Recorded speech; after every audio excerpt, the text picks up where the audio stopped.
Kararating lang ni Tiffany sa Cebu galing sa Maynila.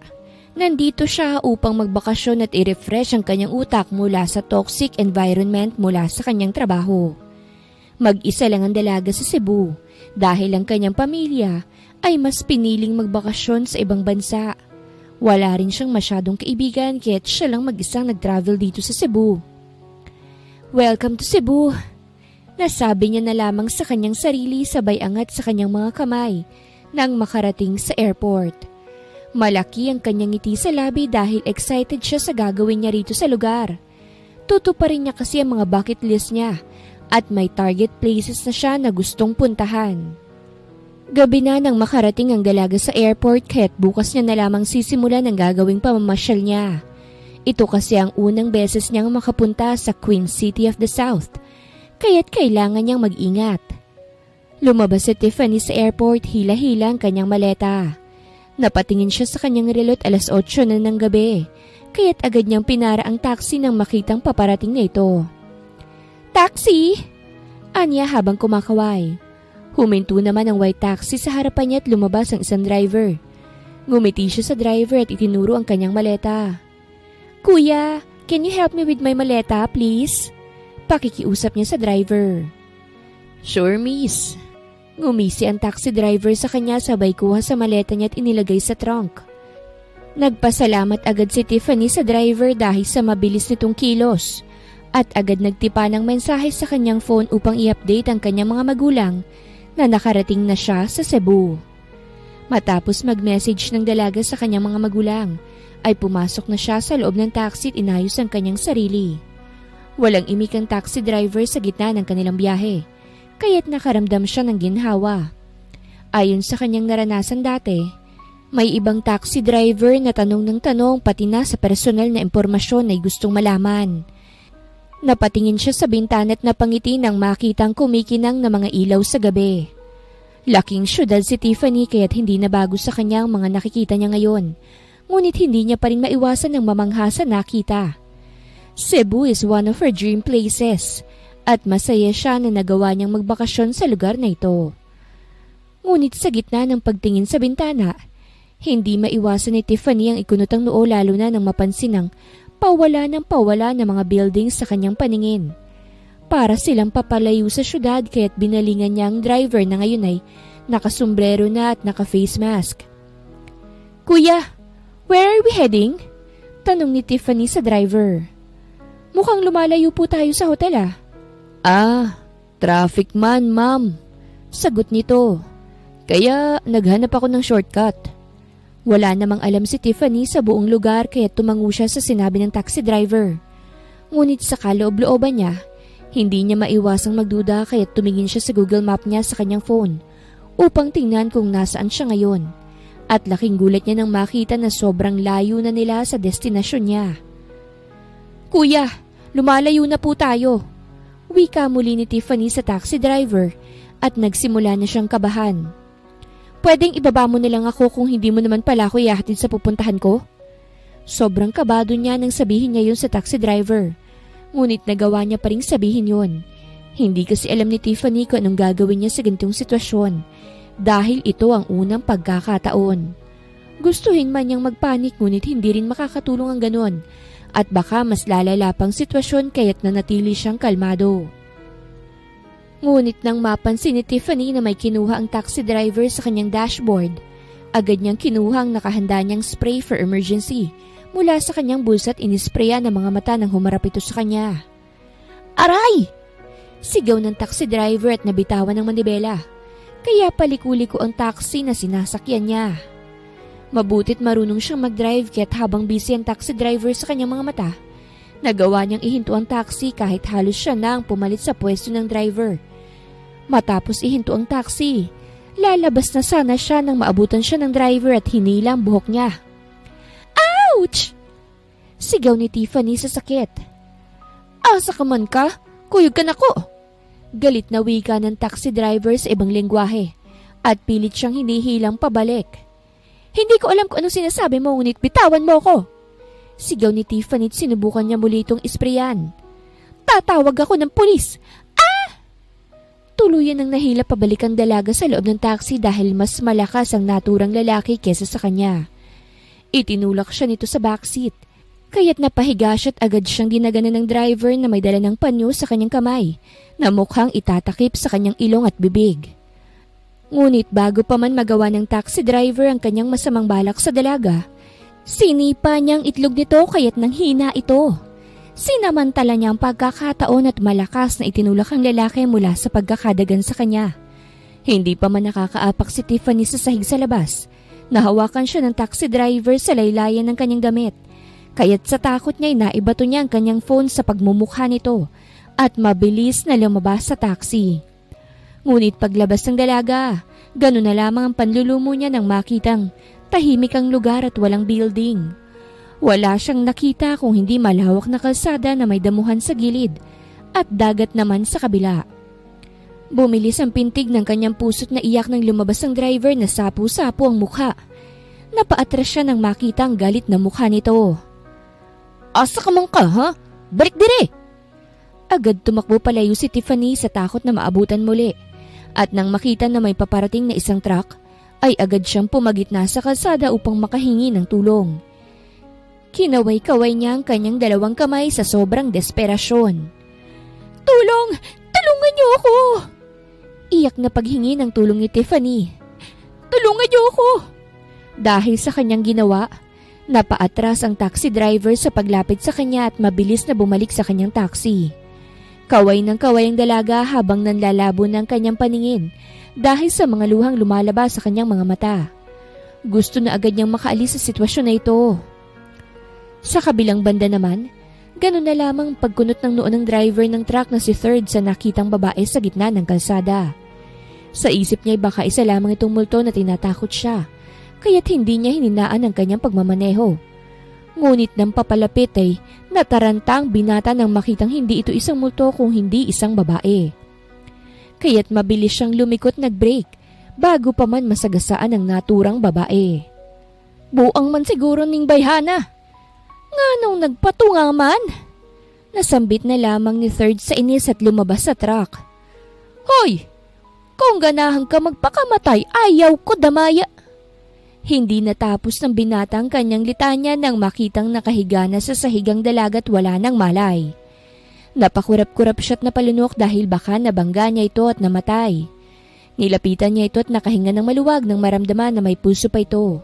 Kaya't napagdesisyon na lamang niya na dalhin ang dalagang walang malay sa kanilang probinsya sa takot na makulong. Nagising si Tiffany dahil sa ingay na hindi pamilyar sa kanya.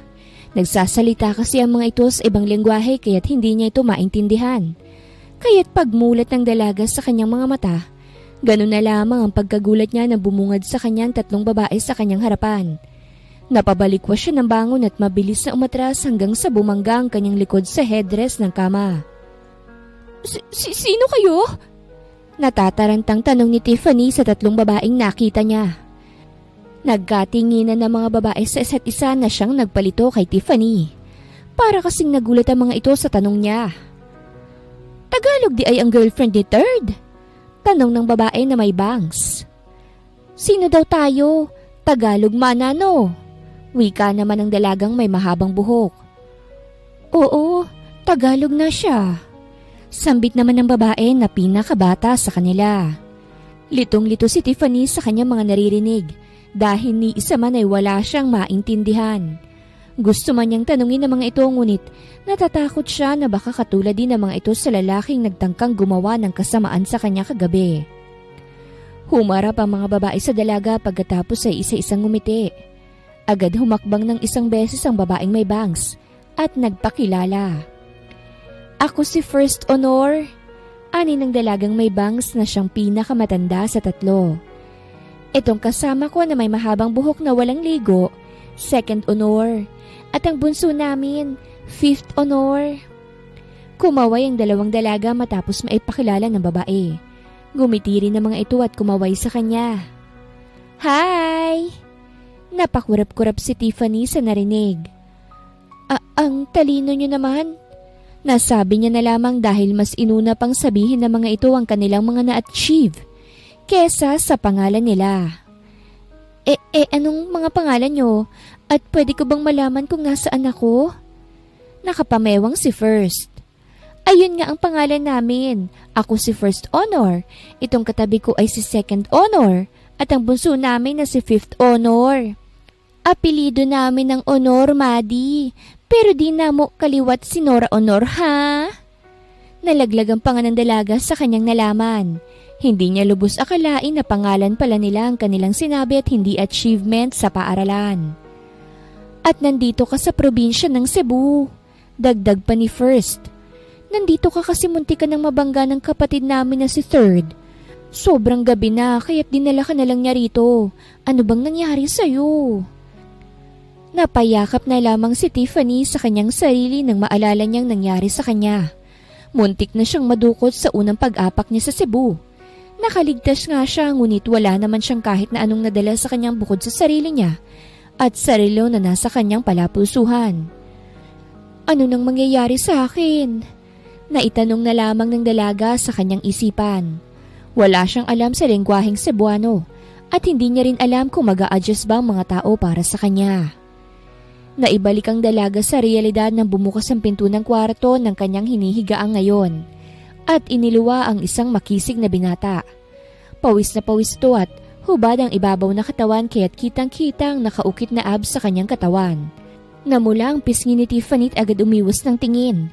Hindi kasi siya sanay na makakita ng hubad dahil wala naman siyang kapatid na lalaki at wala pa siyang nagiging boyfriend.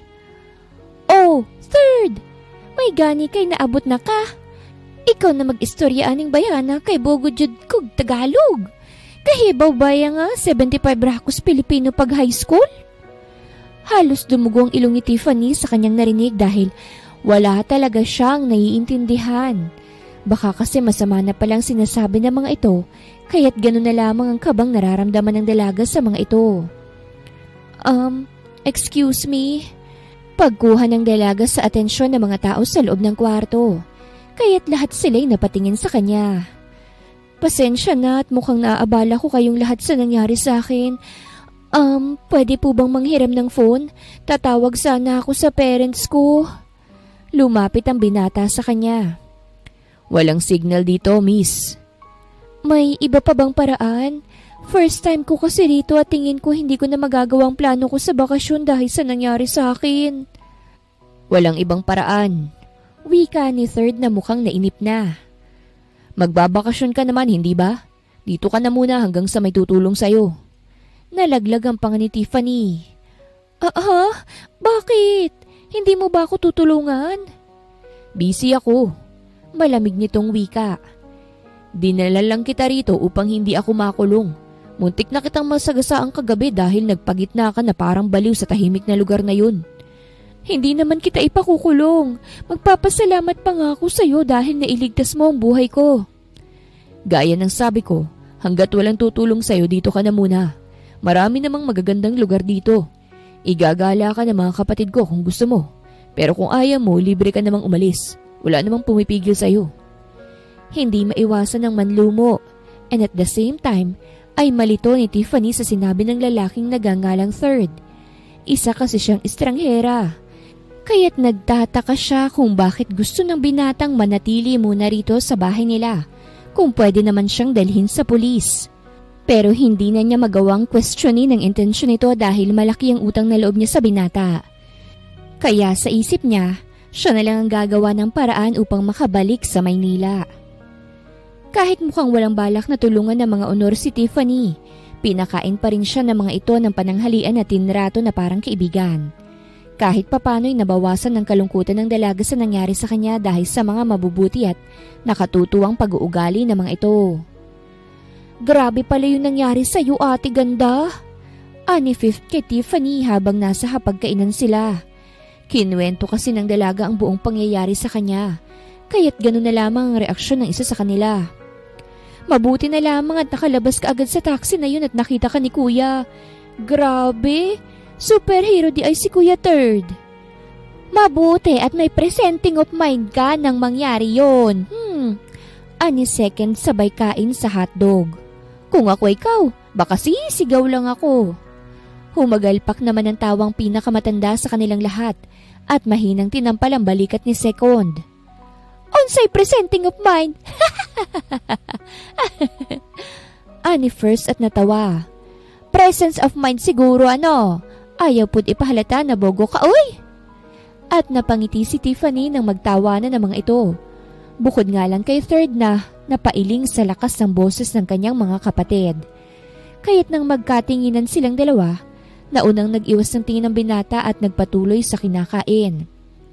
Ano to? Tanong ni Tiffany sabay turo sa isda na may kakaibang itsura. Nag-angat ng tingin si third sa kanya. Hito. Ha?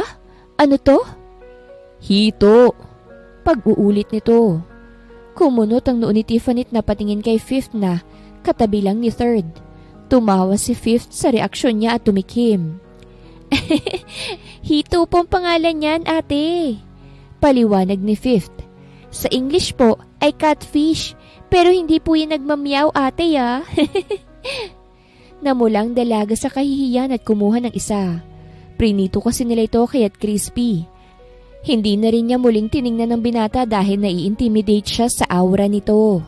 Para kasing ang hirap pakisamahan dahil kung hindi pa laging nakabusangot ang kilay, poker face naman ang ipinapakita. Para siyang angry bird. Mabuti at nandito ka, ate ganda. Ani fifth sa kanya nang matapos na itong kumain. May makakatapat na si Miranda. Sigurado ako natitigil na yun sa kuya third ko kapag nalaman niya na may dinalang babae ang kapatid ko na mas maganda pa sa kanya. Ngumisi siya. Papaano kaya kung hanggat nandito ka magpanggap ka muna bilang nobya ni kuya third? Naibuga ni third ang kanyang iniinom na juice nang marinig niya ang sinabi ng kanyang bunsong kapatid. Napangiwi naman ang mga ate niya sa ginawa niya. Agad namang nilahara ni Tiffany ng tissue ang binata. Ngunit nang hindi tinanggap ay ibinalik niya na lamang sa lalagyan sa hiya.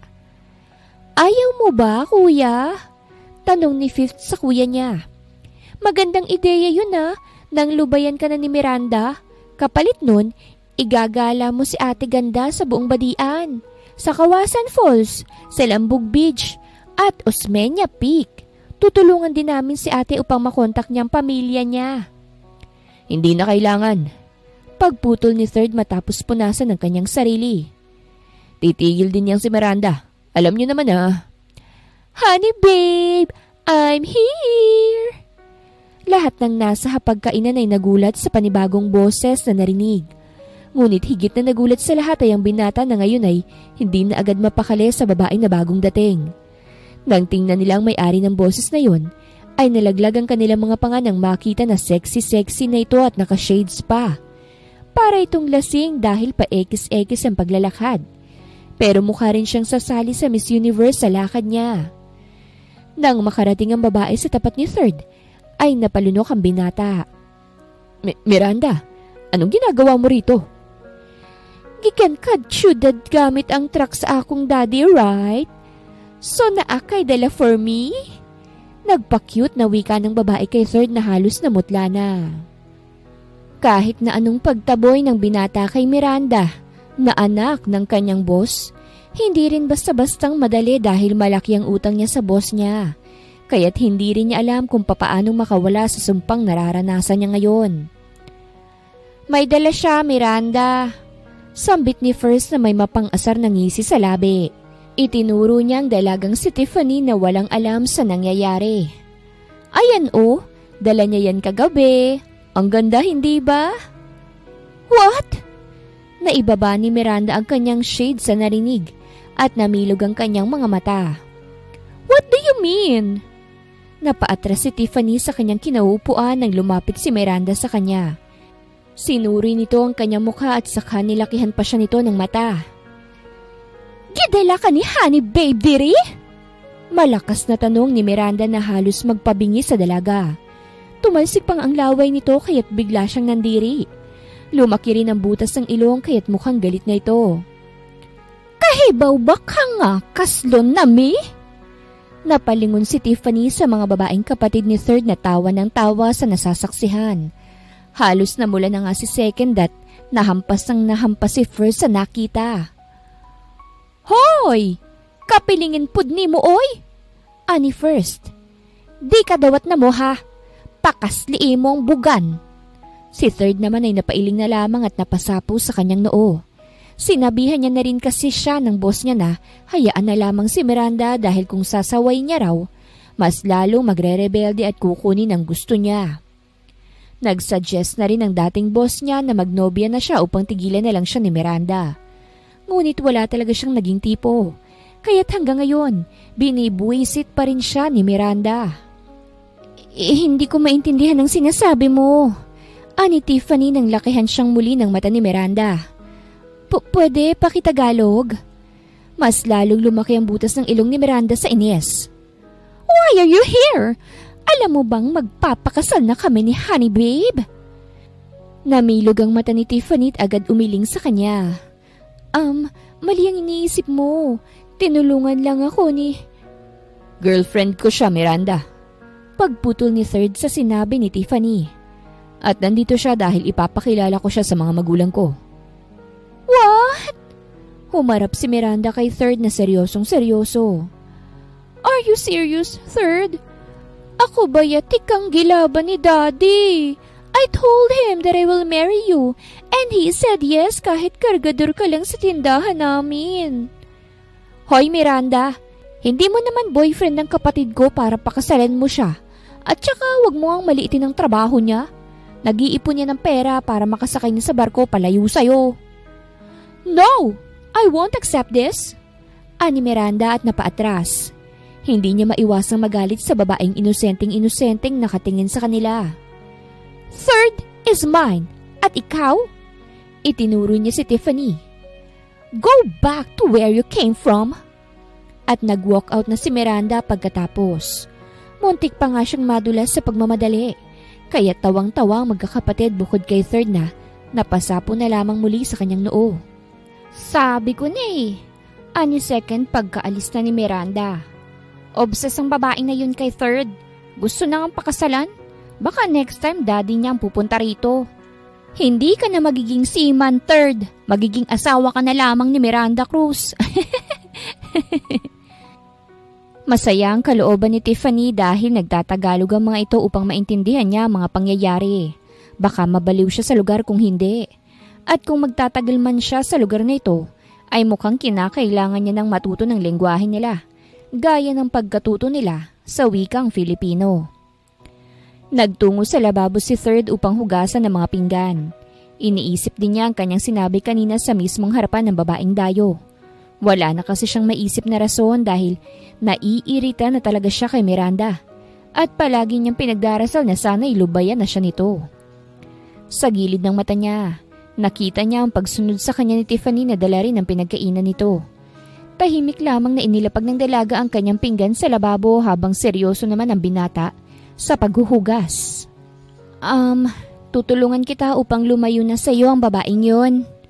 Pagbasag ni Tiffany sa katahimikan. Basta tulungan mo rin akong makauwi sa amin. Hindi mo ba balak magbakasyon? Sulitin mo ang oras mo rito bago ka umuwi. Ani Third sabay baling sa dalaga. At hindi mo ba ire-report ang nangyari sa'yo? Wala naman akong pera para gawin ang mga binanggit mo. Lahat ng gamit ko kasama ng cards ko nasa taxi na yon.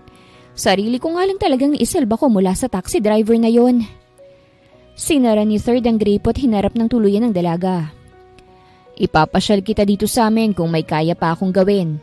Iuwi rin kita sa inyo. Basta't habang nandito ka, magiging girlfriend muna kita. Deal ba?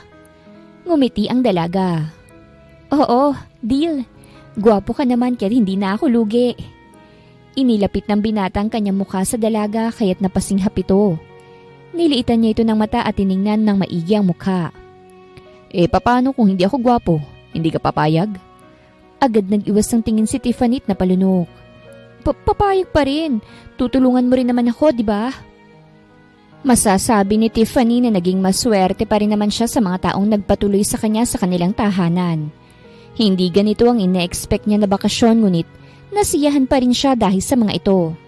Sa unang linggo niya kasi sa bahay ng mga honor, pinakilala siya sa mga magulang nito na puro mga magsasaka. Mababait ang mga ito at hindi siya trinato na kakaiba.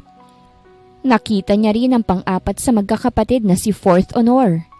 Becky si Fourth, kaya't matagal nakilala ng dalaga dahil hindi ito kadalasang umuwi sa bahay dahil sa mga gigs sa pagme-makeup. Nasa buki rin ng badian nakatira ang pamilya Honor, kaya't pahirapan ang pagkuha ng signal. Bukod doon, pahirapan din ang pagbaba patungong lunsod. Kaya't maswerte ang merong sariling motorsiklo kumpara sa wala. Kasi malaki raw ang bayad ng habal-habal. Ngunit kahit ganon, masagana sila sa mga pananim at mga alagang hayop.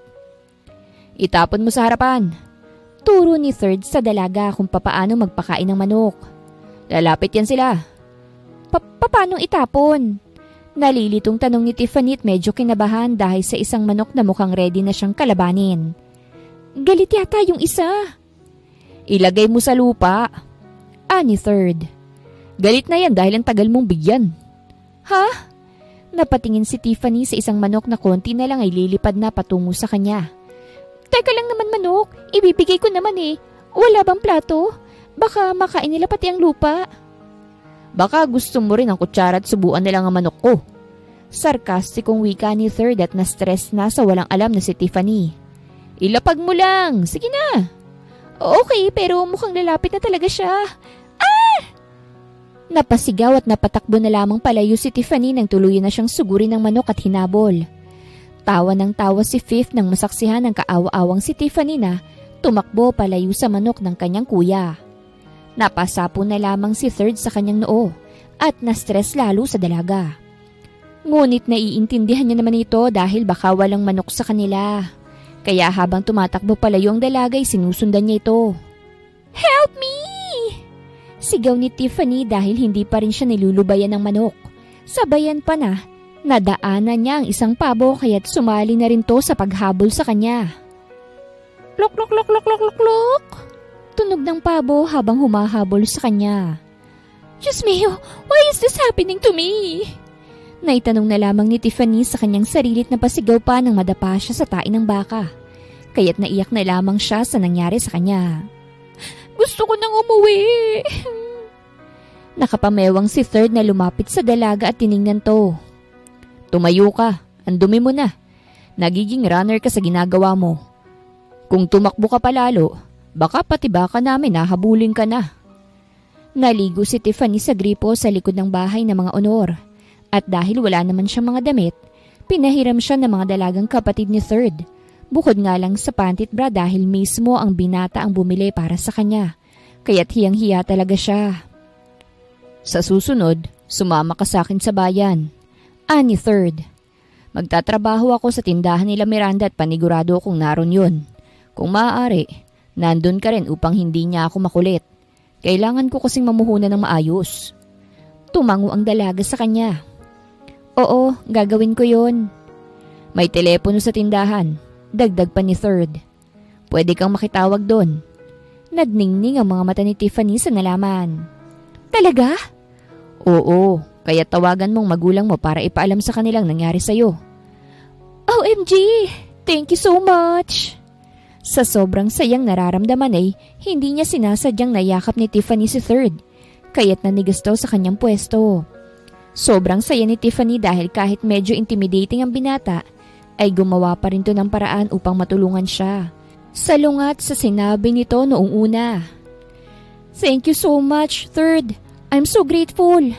Ani Tiffany kaya't napalunok si Third lalo na nang magtagpo ang kanilang mga balat. Bukod doon, ay naamoy niya rin ang dalaga kaya't gano'n na lamang pagtambol ng puso niya sa hindi malamang dahilan. Hindi na mawala sa isipan ng binata ang ginawang pagyakap ni Tiffany sa kanya. Hindi pa siya kailanmang nagkaroon ng interes sa mga babae, kung kaya't bago itong nararamdaman niya. Lumipas ang isang buwan magmula nang mapadpad si Tiffany sa probinsya ng Cebu. Nagawa niya na ring mag-adjust sa mga taong nakapaligid sa kanya. Naging straight din ang pagpapanggap niya bilang girlfriend ni Third dahil sa walang sawang pambubwisit ni Miranda sa binata, na kahit sinabi na may girlfriend na ito, ay hindi pa rin to marunong dumistansya. Dinala ni Third si Tiffany sa trabaho niya at ipinakilala sa mga katrabaho niya. As usual, benta ang beauty ng taga Maynila sa mga kargador, kaya't kahit ano na lamang ginagawang pagpapapansin. Ngunit nang malaman na nobyo siya ni Third, ay tumigil na ang mga ito. Respeto na rin sa katrabaho niya. Ngunit may isa pa rin na hindi tumitigil. At iyon ay walang iba kung hindi si Miranda Cruz, ang anak ng may-ari ng tindahan na tinatrabahuhan ni Third, na kahit halos araw-araw nang naroroon ng dalaga upang sumama kay Third, ay parang walang pakialam si Miranda. Kahit kasi hindi niya totoong nobyo si Third at nagpapanggap lamang sila, bilang isang babae, nakakawalang respeto din yung mga babaeng alam na nilang may jowa na dumidikit pa rin. Kaya't naubos ang pasensya ni Tiffany at hindi mapigilang sitahin si Miranda. Pwede bang wag mong istorbohin ang nobyo ko sa trabaho niya? Ani Tiffany kay Miranda na halos makita ng puwet sa suot.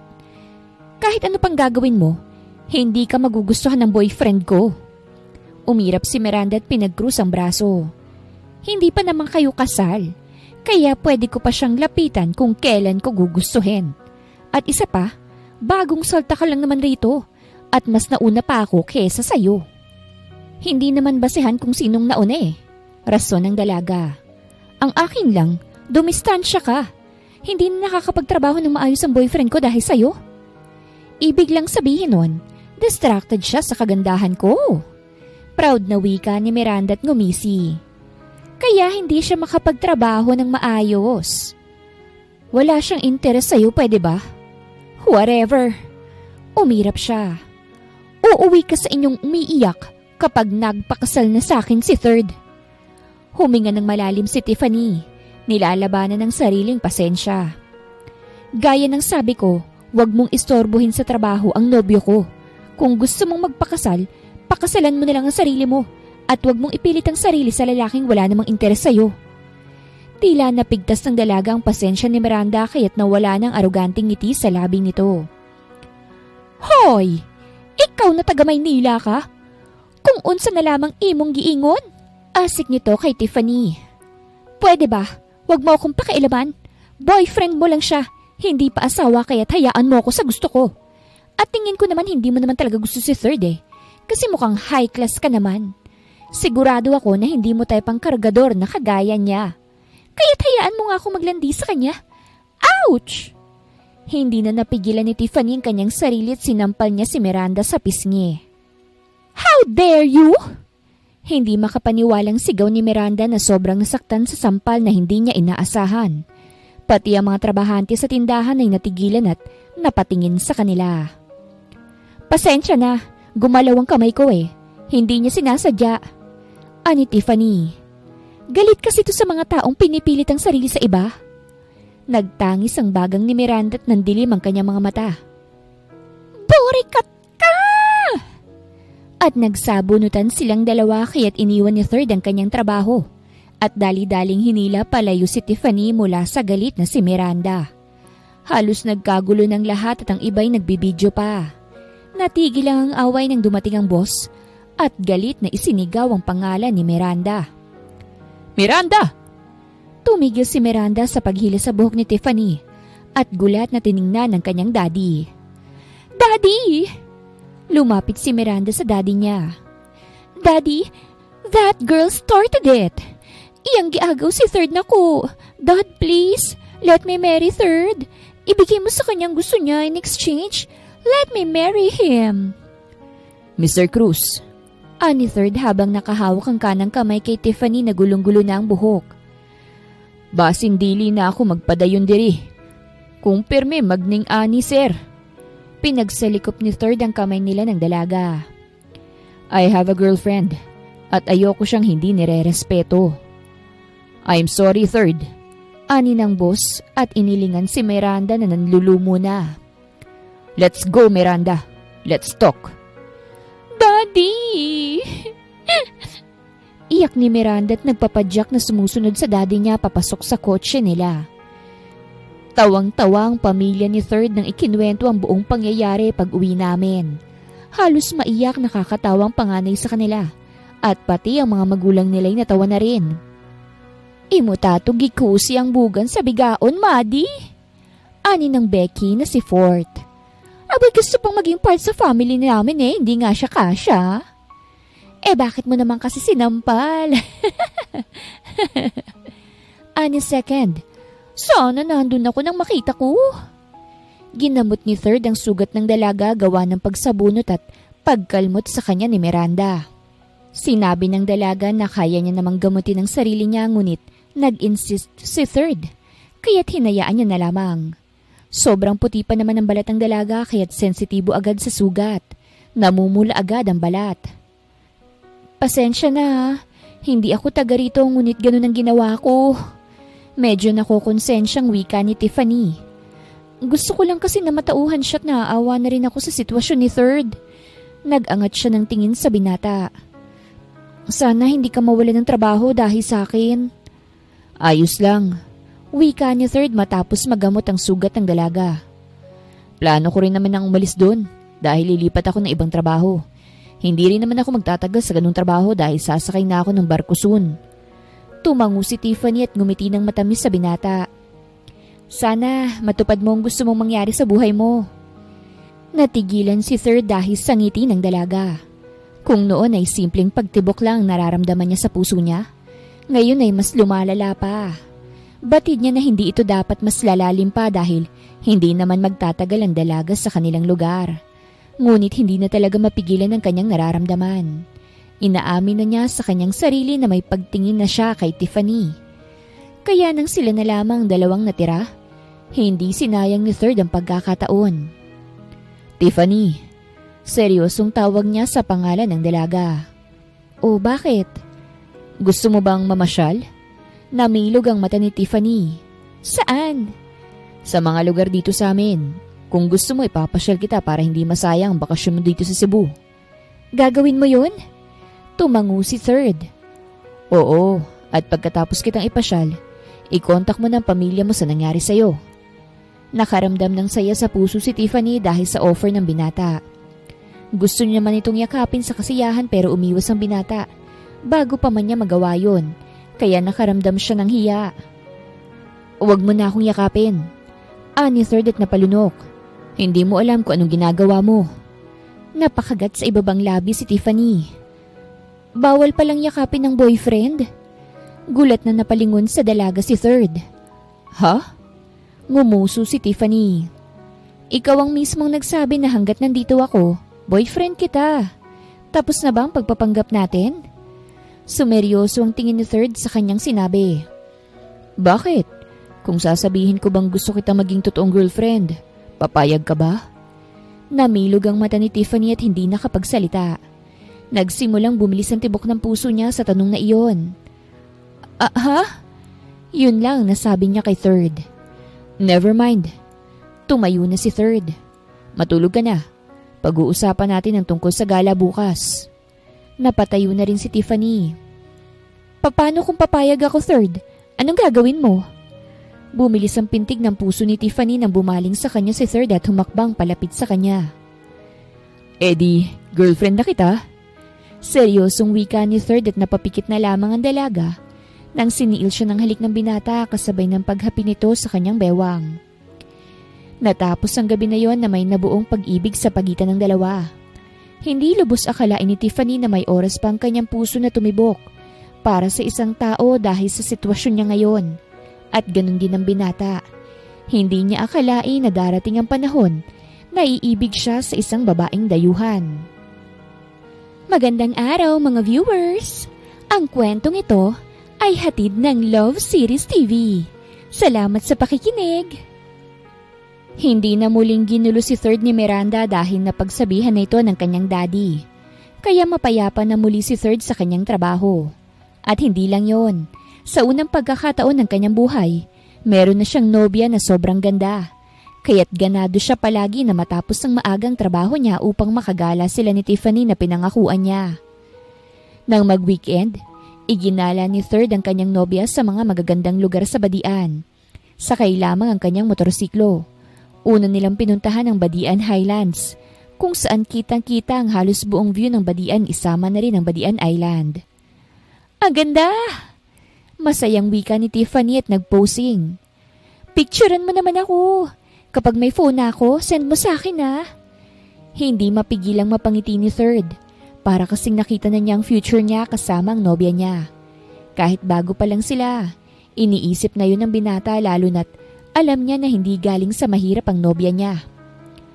Matapos ang Badian Highlands ay dumiretso sila sa Osmeña Peak. Sobrang ganda ng tanawin at ang ginaw din, kaya't nasasayangan si Tiffany na wala siyang phone. Kapag babalik ka na rito, susunduin kita sa airport. Ani third sa kanya matapos nilang gumala sa Osmeña Peak. Para makabalik ka rito ng maayos at makuhanan mo ng litrato ang mga tanawin dito. Yumakap si Tiffany sa likod ni Third habang pareho silang sakay sa motorsiklo na si Third ang nagdadrive. Thank you, Third. Ang ganda ng memories ko dito sa Cebu. Lalo na't isang kagaya mong nakilala ko rito. Nag-enjoy ka ba? Tanong ni Third sa nobya. Saan mo pa gustong gumala bukas? Sobrang nag-enjoy ako, Third. Lalo na't kasama kita. Napangiti na lamang si Third at pinakiramdaman na lamang ang yakap ng dalaga habang papauwi na sila sa bahay. Lumipas muli ang buwan mula nang mapadpad si Tiffany sa probinsya ay napagdesisyon niya niyang hindi muna kukontakin ang kanyang mga magulang. Nasiyahan na kasi siya sa naging buhay niya kasama si Third at ang pamilya nito. Marami rin siyang na-explore at natututunan. Maganda ako, ani Tiffany sabay tingin kay Third na may isinusulat sa notebook. Pareho silang nakaupo sa sahig sa sala. Tinuturuan kasi ni Third ang kanyang nobya ng basic Bisaya. Ano sa Bisaya yun? Guwapa ko. Umawang ang labi ng dalaga. Guwapa ko? Oo, guwapa ka. Ani Third sabay hawak sa kamay. Guwapa ang akong uyab. Maganda ang aking girlfriend. Napakagat sa ibabang labi si Tiffany upang pigilan ang kilig na nararamdaman. Ano naman sa Bisaya ang pogi ng boyfriend ko? Ngumisi siya. Gihigugmakti ka. Gihigugmakti ka? Oo, gihigugmakti ka, Tiffany. Nagulat na lamang si Tiffany nang may lumipad na unan at natamaan si Third. Mula ito kay Fourth na tawang-tawa. Hoy, Maddie! Malandi yang si Thirdy ha? Inuuto ka niyan. I love you ang meaning ng gihigugmakti ka. Napangiti si Tiffany sa nalaman at tiningnan ng nobyong namumula na. Love mo ko? Asar na tanong ni Tiffany. Uy! Bakit naman hindi? Girlfriend kita kaya't malamang mahal kita. Ikaw, mahal mo ba ako? Tanong ni Third sabay angat ng kanyang kilay na parang hinahamo niya ang nobya niya. Oo, gihigugmati ka, Third. Nang sabihin yun ni Tiffany sa kanyang nobyo, ay naghiyawan ang pamilya nito dahil sa narinig. Tanging si Third lang kasi ang totoong lalaki dahil si Fourth ay Becky naman. Kaya todo suporta sila sa gusto ng binata sa relasyon. Si Third lang din kasi ang makakapagpatuloy sa apelido na honor. Kaya't hindi mapili ang magulang sa gugustuhin ng anak. Basta't hindi lang ito tatanda na mag-isa. Dumating ang kaarawan ni Third at gustong sorpresahin ni Tiffany ang binata. Kaya't nagpasama siya sa nakababatang kapatid ni Third na si Fifth na excited din sa pagsusorpresa niya. Mabutit pinayagan tayo ni Kuya na gumala na tayo lang sa lungsod, no? Ani Fifth. Excited ako sa iregalo mo sa kuya ko, ate ganda. Napangiti si Tiffany. Ilang buwan na siya sa Cebu at marami na siyang alam tungkol sa nobyo niya. Gusto niya itong bigyan ng regalo kaya't sinangla niyang relo niya na regalo ng papa niya upang magkaroon ng pera. Ate ganda, curious ako. Ano palang trabaho mo sa Maynila? Isa akong nurse. Namilog ang mata ni Fifth sa sinabi ni Tiffany. Para siyang mas lalong namangha sa nobya ng kanyang kuya dahil hindi niya lubos akalain na isang profesional ang kaharap niya. Talaga po? Pangarap ko rin na maging nurse, ate. Ani Fifth at humawak sa braso ni Tiffany. Papatungo sila sa isang cake shop upang tumingin sa mga cakes. Mahirap po bang mag-apply? Siguro, pero may sariling ospital ang magulang ko kaya't doon ako nagtatrabaho. Nalaglag ang panga ni Fifth at nabitawan niya ang braso ni Tiffany. Wow! Sobrang yaman mo naman pala, ate ganda. Nagningning na ang mga mata ni Fifth.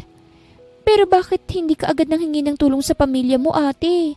Nagtitiis ka sa amin, sobrang yaman mo naman pala. Nagustuhan ko dito Ani Tiffany sabay ngiti kay Fifth. Kaya ayaw ko muna umuwi. Marami pang pinag-usapan ng dalawa habang namimili sila ng ireregalo kay Third sa birthday nito. Bukod sa cake, naghanap din sila ng iba pang ireregalo sa binata. Ate, diyan ka lang ah. Titingin ako sa kabila kung may tinda ba silang souvenir. Ani Fifth kay Tiffany. Babalikan po kita kapag bukas pa doon. Tumango ang dalaga. O sige, Fifth. Nang umalis si Fifth, ay tumingin si Tiffany sa mga nakadisplay sa harapan niya. Kadalasan sa mga tinday mga black t-shirts na may designs, sombrero, at mga mura na mga shades. Alin kaya rito ang bagay kay Third? Naitanong niya na lamang sa kanyang sarili. Miss, mupalit ka? Tanong ng tindera sa kanya. Oo, bibili po ako. Sagot ni Tiffany na naiintindihan na ang tanong dahil sa mga turo ni Third sa kanya. Magkano po ang t-shirt na yan? $350. Sagot ng tindera. Isa po niyan, ani Tiffany. Ngunit sa gitna ng pagkuha niya ng pera sa wallet, isang van na kulay itim ang biglang huminto sa harapan ng tindahan. Akala ng nakararami ay customer lang kaya't hindi nila ito pinansin at nagpatuloy lamang sa kani-kanilang gawain. Ngunit akmang magbabayad ng dalaga sa gusto niyang bilhin. Nabitawan niyang kanyang hawak na wallet nang biglang may humili sa kanya papasok sa van at agad tinakpan ng kanyang bibig. Nakita ito ng tindera at ni Fifth mismo na babalik na sana kung saan niya iniwan ang dalaga. Ate! Sigaw ni Fifth at huli na ang lahat dahil agad na humarurot ang van palayo sa tindahan. Dala si Tiffany na nawalan na ng malay. Nagkagulo ang palengke dahil sa kidnapping na nangyari at agad inireport sa pulisya. Walang plate number ang van kaya't ang tanging pag-asa lamang upang matrak ang van ay ang CCTV sa bawat daan. Hindi maipaliwanag ni Third ang kanyang nararamdaman ng mabalitaan sa mismong kaarawan niya ang pagdukot ng kanyang nobya. Halos hindi siya makatulog at tumulong sa paghahanap. Pati ang pamilya niya ang nag-aalala sa nangyari. Iyak nang iyak din si Fifth at sinisisi ang sarili niya dahil iniwan niya si Tiffany. Lahat ay alalang-alala sa nangyari sa dalaga. Third, naaba kay contact number sa pamilya ni Tiffany? Tanong ni First kay Third na natigilan sa tanong niya. Nagdadalawang isip kasi ang binata sa tanong ng kanyang kapatid. Kapag hinihingi ang numero ng pamilya ni Tiffany, ibig sabihin, kailangan nilang malaman kung anong nangyari sa anak nila. At natatakot si Third na baka kapag may alam na ang pamilya ng nobya niya, ay hindi na sila magkikita pa. Ngunit wala na silang choice. Kailangan ng malaman ng pamilya ni Tiffany upang matulungan sila sa paghahanap sa dalaga. Sa kabilang banda, nagising si Tiffany sa isang abandonadong building habang nakatali ang kanyang kamay at paa. Medyo madilim din ang lugar kaya't nakaramdam siya ng takot para sa sarili. Huli niyang naalala ang eksenang bumibili siya ng t-shirt sa isang tindahan. Ngunit hindi niya ito nagawang bayaran dahil sa biglaang humila sa kanya papasok sa loob ng van. Well. Gising na pala ang Disney princess? Namilog ang mata ni Tiffany nang marinig ang pamilyar na boses na iyon. Nagpalingalinga siya at umawang ang labi niya nang makita si Miranda, kasamang dalawang lalaki na mukhang mga tambay dahil sa kanilang mga aura. Magtatagalog ako para naman maintindihan mo, ani Miranda sabay ngisi sa akin. Alam mo ba kung bakit ka nandito? Kumuyom ang kamao ni Tiffany. Nandito ka dahil ipipilit mong muli ang sarili mo sa nobyo ko. Tumpak! Tumawa si Miranda. Ayaw kasi akong pagbigyan ng daddy ko Akala ko mahal niya ako pero hindi pala dahil hindi niya ako pinagbigyan. Kaya't ako nilang ang gagawa ng paraan para mapasakin na si Third. Baliw ka kung ganun. Hindi ako baliw. Singhal niya at sinampal ako sa pisngi. Gusto ko lang si Third at gusto ko siya ay akin lang. Baliw ka nga talaga. Conclude muli ni Tiffany. Hindi mo ba tanggap na ayaw sa'yo ni Third? Hindi ka sasaya niyan, Miranda. Alam ko yun. Hinawakan niyang baba ng dalaga at hinigpitan niya ang pagkakahawak nito. Pero sasaya ako kapag mawala ka na sa paningin ko. Well, wala tayo sa lugar natin. Sobrang layo natin ngayon. Kaya't hindi ka maaabutan ng kung sino man ang tutulong sa'yo. Tumawa siya. Tawagan ko nga si Third. Sasabihin ko sa kanya na dinukot rin ako. So, magdadalawang isip siya kung sinong una niyang ililigtas. Nagdial ng numero ni Third si Miranda at nagulat siya nang sumagot agad to. Hello? Honey babe! Dinukot ako. Miranda, ani Third sa kabilang linya. Nasa bahay siya ng boss niya at napag-alaman niya na si Miranda ang may gawa ng pangingidnap sa nobya niya. Gusto mong magpakasal sa akin, hindi ba? Namilog ang mata ni Miranda sa narinig. Oh my gosh! So, pinipili mo na ba ako, Third? Kumunot ang noo ni Tiffany sa narinig. Oo, pinipili kita, Miranda. Ani Third at napapikit. Asan ka? Umuwi ka na. Ito, dinukot ko itong burikat na babaeng to. Asyumera kasi na siyang pipiliin mo. Humagikhik si Miranda sabay baling kay Tiffany. Oh, nagtagalog kami para maintindihan mo. Pinipili na ako ni Third. Pakakasalan niya na raw ako. Miranda. Yes, honey babe. Pakawalan mo na si Tiffany. Uuwi na siya sa Maynila. Pinapahanap na siya ng magulang niya. Namilog muli ang mata ni Tiffany sa narinig. Kinontak na ni Third ang pamilya ko? Naitanong na lamang ni Tiffany sa kanyang isip. Hindi na siya babalik dito, right? Ani Miranda. Alam mo, ayokong makitang pagmumukha niya, honey babe. Naiinis ako. Oo, hindi na. Sagot ni Third. Kaya pakawalan mo na siya, Miranda. Hindi na siya babalik rito. Okay, honey babe. Wait for me, ha? Tatadyakan ko lang ng paulit-ulit ang babaeng to bago ko siya pakawalan. Namilog ang mata ni Third sa narinig. Miranda, wait! Ibinaba ni Miranda ang tawag at saka tinadyakan ang pagmumukha ni Tiffany. Kaya't napahiga muli ito sa sahig. Tawa ito ng tawa sa kapaulit-ulit na tinatadyakan ng katawan hanggang sa manghina na ang dalaga. Ayan! Sakto na yan! Maaari ka nang umuwi sa inyo taga Maynila at huwag ka nang bumalik rito, ha? Halos mawala na ng hininga si Tiffany dahil sa sakit ng kanyang mukha at katawan mula sa pagtadyak sa kanya ni Miranda. Hindi rin siya lubos makagalaw kaya't nang umalis na si Miranda kasama ang kanyang mga tauhan, ay gumapang siya upang makasunod. Ngunit hindi na kinaya ng katawan niya kaya't tumigil siya at doon nawala ng malay. Umuwi si Miranda sa kanila na parang walang ginawang kasamaan at nasiyahan siya nang makita niya si Third doon kasama ang kanyang daddy. Third! Ani Miranda sabay yakap sa binata. Wala nang naramdaman ngayon si Third kung hindi galit na lamang sa babaeng yumakap sa kanya. Ginawa niya kasing pain ng sarili niya upang bumalik si Miranda. Dumating na rin ang mga magulang ni Tiffany na hindi rin basta-basta. Dumiretso mga ito sa lugar kung saan inilagay ni Miranda si Tiffany kasama ang escort ng mga pulis. You will marry me, Third? Tanong ni Miranda sabay haplos sa mukha ni Third. You will choose me over her, right? Do you already accept that you will be mine forever? Habang sinasabi yun ni Miranda ay sumikip ang dibdib ng kanyang daddy. Alam niya kasi na may problema sa pag-iisip ang anak niya kaya't nasasaktan siya sa mga pinagsasasabi nito. Hinawakan ni Third ang kamay ni Miranda kaya't kinilig naman ang dalaga. Pinipili kita, Miranda. Seryosong wika ni Third. Para magtungo sa mental hospital. At gano'n na lamang ang pamimilog ng mata ni Miranda nang lagyan siya ng posas ni Third sa kamay at agad may kumuha sa kanya ng mga pulis. What is the meaning of this, Daddy? Ani Miranda. Third! Traidor ka! I'm sorry, anak.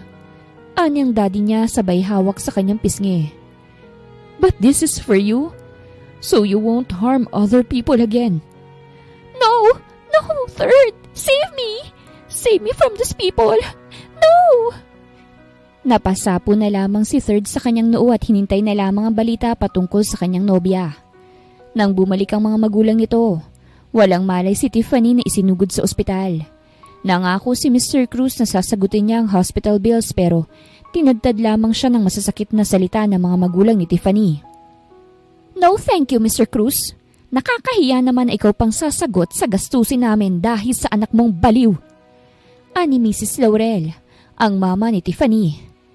And gosh, hindi ko akalain na ganito ang madadatnan namin sa anak naming nagbabakasyon lang dito sa Cebu. Halos hindi alam ko anong sasabihin ni Third sa pamilya ni Tiffany. Nag-alala rin siya sa dalaga ngunit hindi siya makalapit dahil sa galit na galit ng mga magulang. At ikaw ba si Third Honor? Ang tumawag sa akin? Nakaangat ang kilay na tanong ni Mrs. Laurel sa binata na kinakabahan. Oo, ako nga po. Ani third. Nobyo ka ba niya? Totoo bang sinasabi ng mga tao rito? Mahal ko po ang anak nyo. Kaya pala hindi mo kami kinontak agad nang malamang may nangyari sa anak ko. Dinala mo sa inyo't at tinake advantage ang kabutihan at kainosentehan ng anak ko. Akusan ni Mrs. Cruz. Nadakip ng taxi driver na nagtangkang dumukot sa anak ko. Baka naman gusto mo ring ikulong kita dahil considered na dinukot mo rin ang anak ko. Mawalang galang na po, Mrs. Laurel. Ngunit hindi yun ang intensyon ko sa anak nyo. Nagmamahalan po kami. Wala akong pakialam sa pagmamahalan ninyong dalawa. Dahil ang love story ninyo magtatapos na rito. Iuwi na namin ang anak namin at hindi na siya babalik pa rito. At isa pa, may na-achieve ka rin ba? Kasi kung wala, huwag mong pangarapin ang anak ko. Ayaw namin ng lalaking bubuhayin ng anak ko. Lubos na nasaktan si Third sa sinabi ng ina ng kanyang mahal. Ngunit totoo rin naman, wala pa siyang naaabot sa buhay. Kaya ang kapal naman ng mukha niya upang pangarapin ng isang katulad ni Tiffany na marami nang narating sa buhay. Kaya tinanggap niya na lamang ang kabiguan niya sa pag-ibig at hinayaang makawala si Tiffany sa kanya. Hindi rin naman siya hinayaan na makita muli ang dalaga kaya't ang tanging ginawa niya na lamang ay ang isipin ng magagandang ngiti nito. Bukod doon, ang sitwasyon nilang dalawang nagpatulak sa kanya upang magpatuloy sa pangarap niya. Ang makasakay niya sa barko na matagal niya nang inaasam. Ang maging seaman na sandaling na-delay dahil sa kahirapan. Ngunit ngayon, may rason na siya upang abutin ang gusto niya. Iyon ay upang maging karapat-dapat sa pagmamahal ni Tiffany Laurel. Kaya't sa mismong pag-alis ni Tiffany sa Cebu kasama ang kanyang mga magulang, ay ang pagtanggap din ni Third ng balita na maaari na siyang makasakay sa barko na matagal na nang hinihintay. Bumalik na sa dating buhay ang buhay ni Tiffany. Nang bumalik siya sa Maynila, naramdaman niyang muli ang karangyaan ng kanyang buhay. Ngunit kahit halos meron na sa kanyang lahat meron pa rin kulang kaya't kahit nakabalik na siya, hindi pa rin niya halos magawang ngumiti dahil naiwan niya ang kanyang mahal sa lugar na iyon. Naiwan niya si Third at ang kanilang mga alaala sa Cebu. At wala siyang balak na ibaon to sa limot, kahit ilang lalaki na ang inireto ng kanyang mga magulang sa kanya. Gosh, Tiffany! Ayaw mo ba kay Erickson? Anak siya ng mayor sa ating lugar and he likes you. Pero hindi mo pinagtutuunan ng pansin. Don't tell me niisip mo pa rin ang naging nobyo mong kargador. Naibagsak ni Tiffany ang kutsara sa pinggan niya at malamig na tiningnan ng kanyang ina. Nasa hapagkainan sila ngayon at sila lang dalawa dahil nasa ospital ang papa niya. Doktor kasi ito. Hindi siya kargador lang, ma. May pangarap si Third. My gosh, hindi ko akalain na in love ka sa ganun. Kung wala ka nang sasabihing maganda, gusto ko pong kumain ng maayos dahil may duty pa ako mamaya. Malamig na wika ng dalaga sa ina na ngayon ay nakokonsensya na. Ano pang gagawin ko sa'yo, darling? It's been months. Alam mo ba na alalang-alala kami sa'yo? Ang daming nangyari sa'yo sa lugar na yun. Napapailing na lamang ang mama niya. Pero if you really like that guy, wala naman siguro kung magagawa pa. Gulat na nag-angat ang tingin si Tiffany sa mama niya. What? Ayoko naman natatanda kang dalaga, no? You're my only child, Tiffany. And I only want what's best for you. Pero kung ang lalaking talagang yon ang nagpapasaya sa'yo, make sure na may naabot siya sa buhay bago mo siya iharap sa akin, please lang ha. Hindi makapaniwala si Tiffany sa sinabi ng kanyang mama. Maarte kasi ito sa mga lalaki, kaya't hindi niya akalain na bumigay ito kalaunan. Kaya nang malaman yon, agad sinearch ng dalaga ang social media ni Third pero sadly, wala nang lumalabas sa social media nito. Sinearch niya ang kapatid nito at nag-send ng message. Ayon kay Fifth, nakasakay na ng barko si Third at pinursu na ang pagiging seaman internationally. Masaya ang dalaga sa nalaman ngunit kinakabahan na baka tuluyan na siyang makalimutan ni Third. Ngunit palaging sinasabi ng kanyang kapatid na kumakayo daw ang kuya niya upang maabot siya. Sa mga kataga lamang na yun ay napanatag na si Tiffany at pinagpatuloy na lang din ang buhay habang naghihintay sa kanya na maging matagumpay. Lumipas ang 2 taon at nakibalita pa rin si Tiffany kay Third. Ayon kay Fifth, nakapagpatayo na raw ng bahay ang kanyang kapatid at bumaba na sila mula sa bukid para malapit na lamang sa palengke. Masaya rin ang dalaga sa nalaman ngunit nakaramdam din siya ng kaba. Lalo na nang tanungin niya si Fifth patungkol sa kuya niya sa tawag. Hindi ka na po binabanggit ni kuya, ate. Malungkot na wika ni Fifth sa kanya. Nang sinubukan kong banggitin ang pangalan mo sa kanya sa tawag, para po siyang umiiwas. At ate, sana hindi ka mabibigla Bago ko pa lang kasi itong nalaman. Napalunok si Tiffany. Ano yun? Sabihin mo sa akin. Bababa raw si kuya sa barko at may liligawan daw. Ani Fifth, hindi niya binabanggit kung sino ate pero liligawan niya raw po. Kumirot ang puso ni Tiffany sa narinig. Mukhang umibig na muli si Third at ibang babae na. Masakit sa kanyang puso pero wala siyang magawa dahil pinaglayo na sila ng tadhana. Sige, maraming salamat Fifth ha. Ibababa ko na ito. Mag-uusap pa naman tayo ate, hindi ba? Ani Fifth, kahit iba ng nobya ng kuya ko, kakausapin mo pa rin naman ako, hindi ba? Pinigilan ni Tiffany ang kanyang sarili na maluha. Oo naman. Magkaibigan tayo, Fifth. Kahit mag-uusap pa rin tayo. O sige, ipababa ko na to Magjo-duty pa kasi ako Pagbaba ni Tiffany sa tawag ay napahagulgol na lamang siya sa loob ng banyo. Nasasaktan kasi siya dahil sa katotohanang hinintay niya si Third ngunit ang mabalitaan na may mahal na itong iba ay masakit sa kanya. Iyak siya ng iyak at nang maubos ang luha niya ay naghilamos agad siya sa powder room ng ospital bago siya lumabas at para magpatuloy sa trabaho na parang walang nangyari. Nurse Tiff! Natigilan si Tiffany na magtungo sa isang kwarto ng pasyente nang tinawag siya ng isang nurse na nasa counter. Malaki ang ngiti nito sa labi at sinenyasan pa siya na lumapit. Nurse Jo, bungad ni Tiffany nang makalapit. O bakit? Ang swerte mo! Nagtatatalong wika ni Nurse Jo sa dalaga.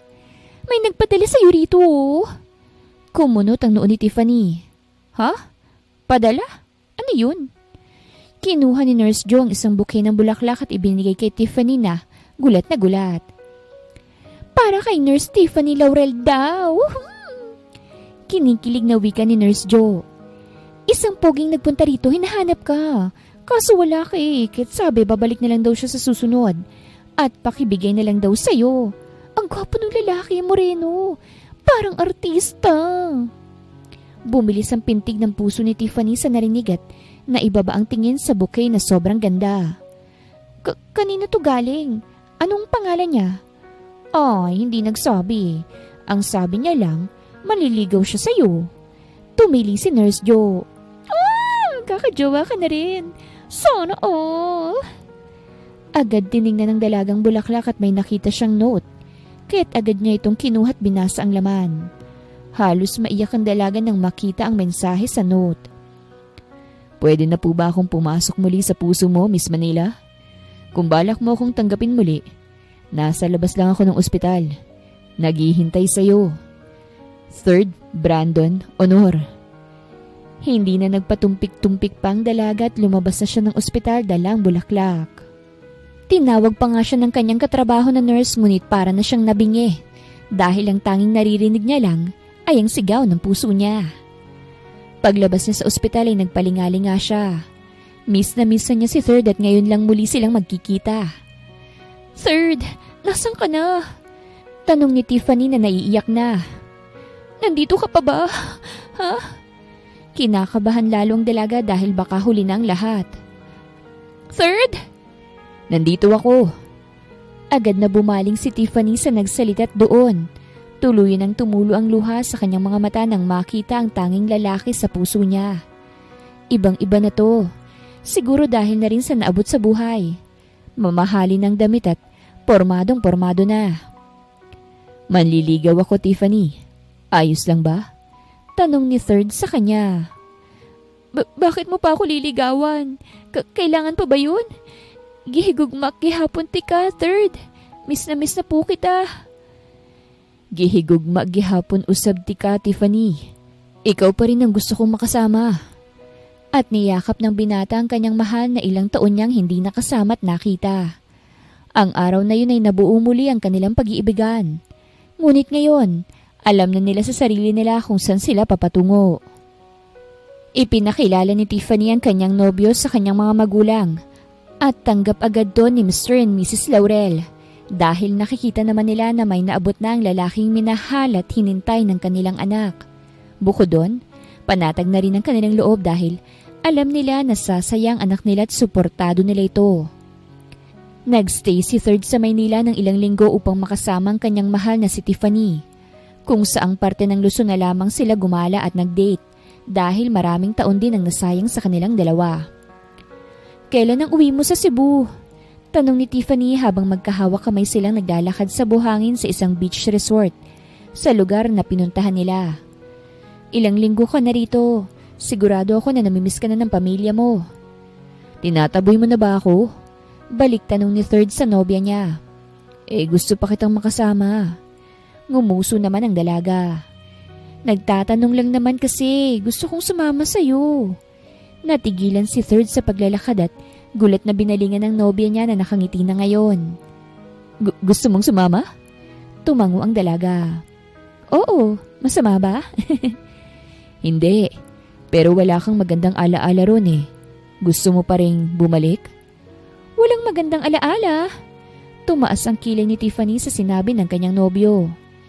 Mas marami ang magandang alaala ko doon kesa kasamaan, Third.